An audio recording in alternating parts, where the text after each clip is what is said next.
Suatu ketika ada seorang penebang kayu dengan dua anak dan ibu tiri mereka. Nama anak laki-laki itu Hansel, dan nama anak perempuan itu Gretel. Mereka hidup sangat miskin sehingga terkadang tidak ada yang bisa dimakan. Dan kemudian pada suatu malam dia berbaring di tempat tidur, memikirkan bagaimana memberi makan anak-anak lebih jauh.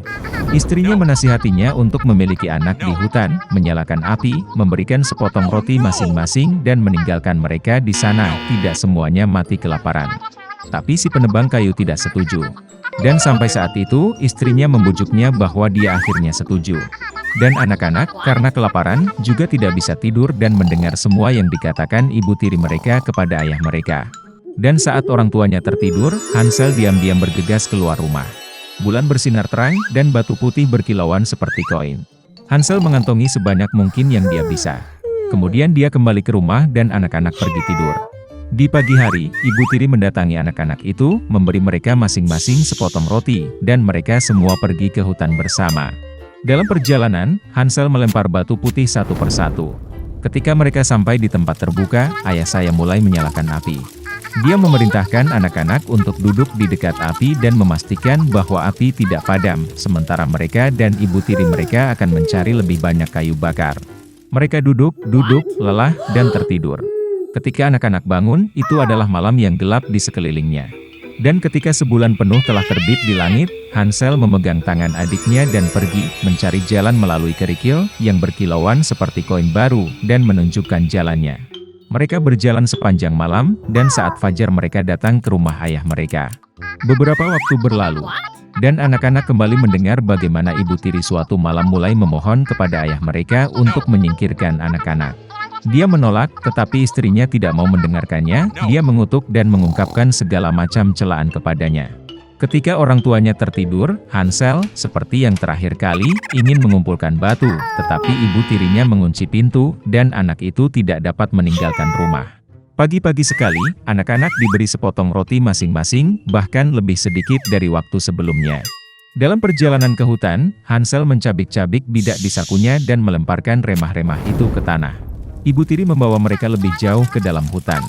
Sekali lagi api besar dinyalakan, dan sang ayah memerintahkan anak-anak untuk mengawasi api sementara mereka dan ibu tiri mereka membelah kayu lagi. Saat jam makan siang tiba, Gretel membagikan sepotong rotinya dengan Hansel. Dan mereka tertidur. Kami terbangun saat malam yang gelap tiba.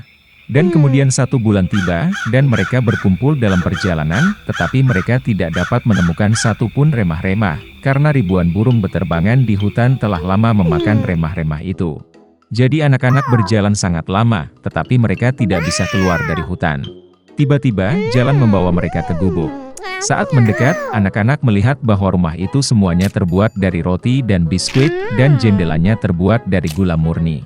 Hansel mengulurkan tangan dan mematahkan bagian atap, sementara Gretel pergi ke jendela dan mulai menggerogoti jendela. Dan kemudian pintu di gubuk terbuka lebar, dan wanita tua itu keluar, bersandar pada kruk. Hansel dan Gretel sangat ketakutan sampai-sampai mereka melepaskan informasi dari tangan mereka. Dan wanita tua itu baik hati dan mengundang mereka ke gubuknya. Sudah ada banyak makanan di atas meja, susu, kue, apel, dan kacang-kacangan. Setelah makan malam, wanita tua itu membuatkan 2 tempat tidur bersih untuk anak-anaknya, dan Hansel serta adiknya mengira mereka ada di surga. Tetapi wanita tua itu hanya berpura-pura menjadi penyayang, tetapi sebenarnya dia adalah seorang penyihir jahat yang membangun pondok rotinya untuk tujuan ini untuk memikat anak-anak. Pagi-pagi sekali, saat anak-anak sedang tidur, dia mengambil Hansel dan memasukkannya ke dalam sangkar kecil. Dan dia memerintahkan saudara perempuannya untuk melakukan semua yang diminta penyihir jahat itu. Wanita tua itu memutuskan untuk menggemukkan bocah itu untuk dimakan nanti. Jadi Gretel mulai memasak makanan paling enak untuk Hansel, dan dia sendiri hanya punya sisa makanan.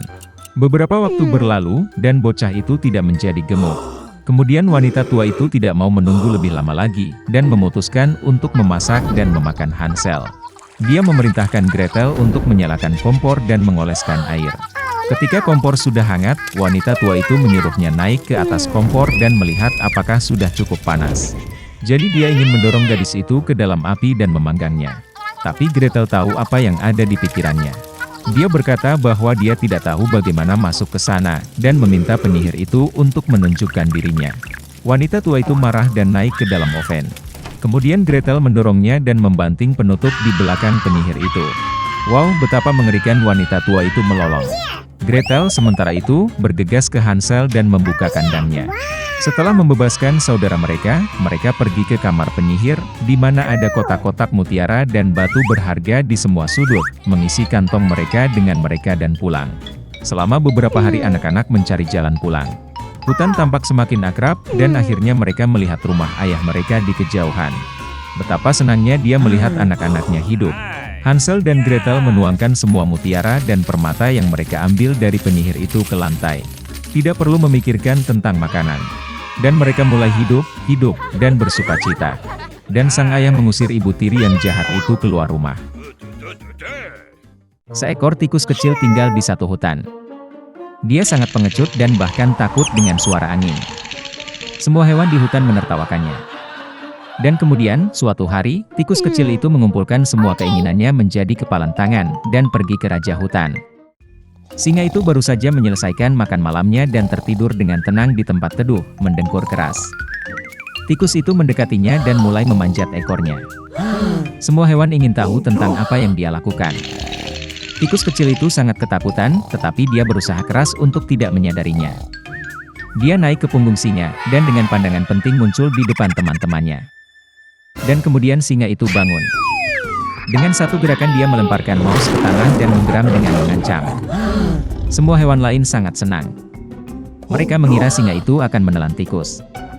Tapi sebaliknya, singa bertanya apa yang dia lakukan di punggungnya. Mengumpulkan semua keinginannya menjadi kepalan tangan, tikus itu meminta raja hutan untuk membawanya di bawah sayapnya, sehingga dia tidak lagi takut pada siapapun atau apapun. Karena dia adalah hewan paling pengecut di hutan. Dan sebagai imbalannya dia menawarkan bantuannya.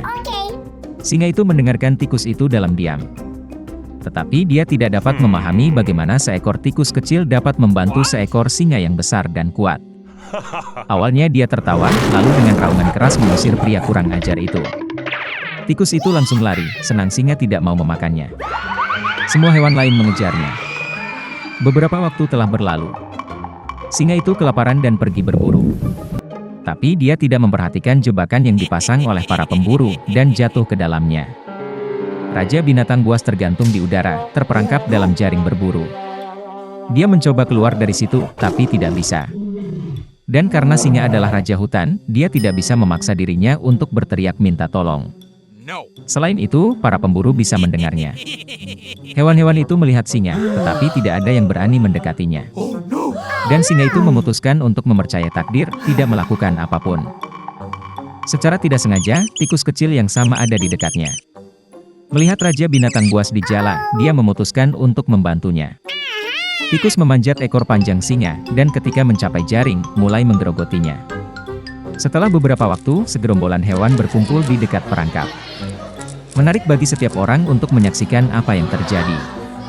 Tiba-tiba, di suatu tempat yang jauh, teriakan para pemburu terdengar. Hewan-hewan itu menjadi sangat ketakutan dan melarikan diri ke hutan. Tapi tikus itu dengan keras kepala terus menggerogoti jaring. Akhirnya, jaring itu pecah dan singa itu melepaskan diri darinya. Tanpa berpikir dua kali, tikus itu naik ke punggungnya, dan mereka lari. Ketika singa sampai di guanya, dia meminta maaf kepada tikus itu. Dan dia berkata bahwa dia telah meremehkan hewan sekecil itu, memutuskan bahwa itu tidak akan berguna.